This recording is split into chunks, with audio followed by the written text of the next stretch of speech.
Welcome back to Gains and Games. Today we're going to be talking about the squat, more specifically the low bar squat. I was recently asked a question by one of my friends on how to perform this movement since it's so much different than the high bar squat. So I'm going to talk a little bit about both in this video.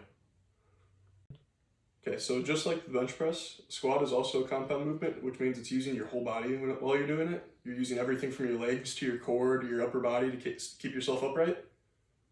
So there's a lot of misconceptions about squat. Most people think when you're squatting down, you're pressing just straight through your quads and they'll lean forwards or lean in a really awkward position. And then they end up hurting their knees, hurting their back, stuff ends up not feeling right as they're squatting. Then they don't like to do it and then they end up skipping leg day. So just like in our bench press video, I'm going to kind of try to show you how I set up for a squat. I'm going to first show you high bar, which is what most people learn at first rather than low bar. Low bar is a little bit more advanced.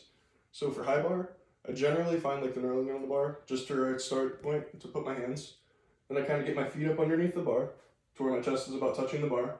It's kind of awkward to do in a Smith machine, especially because it's not a power rack. But when you get up under the bar, you want to squeeze your back together, push up with your quads, you get it into your traps, and then stand up, kind of take a step back from the rack. So you're going to want to take a deep breath and kind of look up. So as you look up, it puts your spine in a more neutral position. Take that deep breath to your stomach and brace down into it, kind of bear down into it. Kind of move your hips back. Most people will kind of try to push their knees forward as they're squatting, and that's why you'll see a lot of quarter reps at the gym. If you let your hips go back first, it's more of a natural position, and you want to kind of get to close to 90 degrees. You don't necessarily have to go ass to grass, and you don't want to be up here.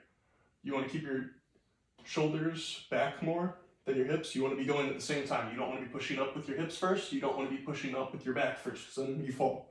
Falling's not fun. Okay, so similarly to the high bar squat, the low bar squat, it's almost identical to it. You're just resting the bar across your lower rear delts rather than your upper traps. That, I normally take a slightly wider stance, push my hands out a little bit further on the bar to hold it more stable. When you switch to low bar, it's a little bit uncomfortable at the wrist at first, especially if you're doing the same weight you were doing when you're doing high bar. So I'm going to get kind of into that and show it to you again, kind of show you the same process. You want to get up underneath the bar, take that deep breath, kind of squat down, push up. Instead of being up here, it's going to be down here. You'll kind of feel it lock into place after you get used to doing it. You want to stand up with it, kind of take your few steps back again. For this, instead of your knees kind of closer, take that step out. You really want to focus on pushing your knees outwards, not that exaggerated, but you want to focus on pushing them out. Otherwise, when they cave in, you lose all that power and you start to fall forwards. Take your deep breath to your lower stomach, brace down into it. Same thing with the hips, you want to push them back, then you squat it back up.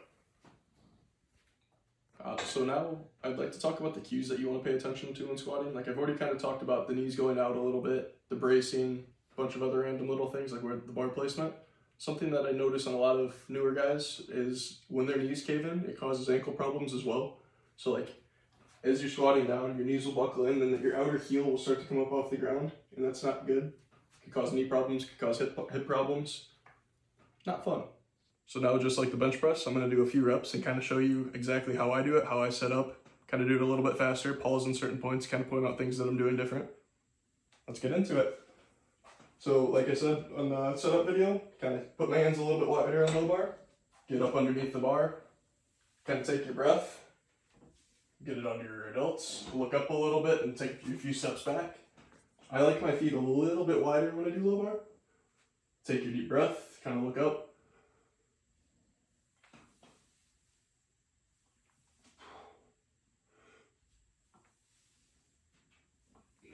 In between each set, or each rep, I like to release that breath and kind of take in a new one, re-brace, kind of re-look up, look back, make sure everything's set.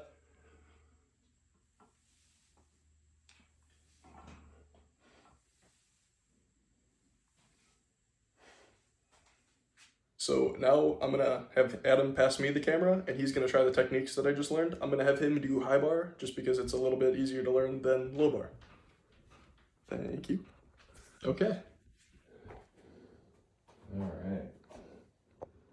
Just getting his hand placement, getting up underneath the bar, taking his little breath.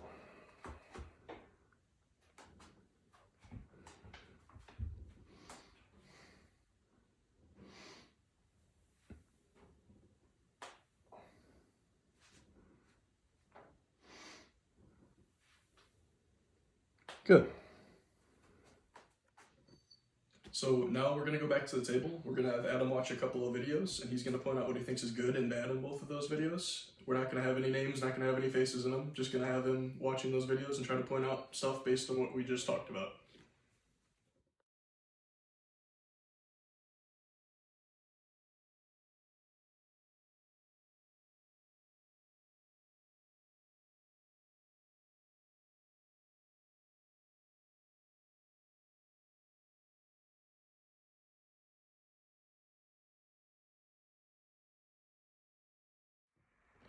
So in that first video, I noticed that the guy's hips came up too fast as compared to the rest of his body. And then in the second one, the guy was pushing more with his quads than with his hips. So in today's video, we learned how to do squatting. We learned high bar and low bar. We mainly focused on low bar. If there's any further questions on it or anything I can do to help you learn more about it, please leave a comment in the comments below. Thank you.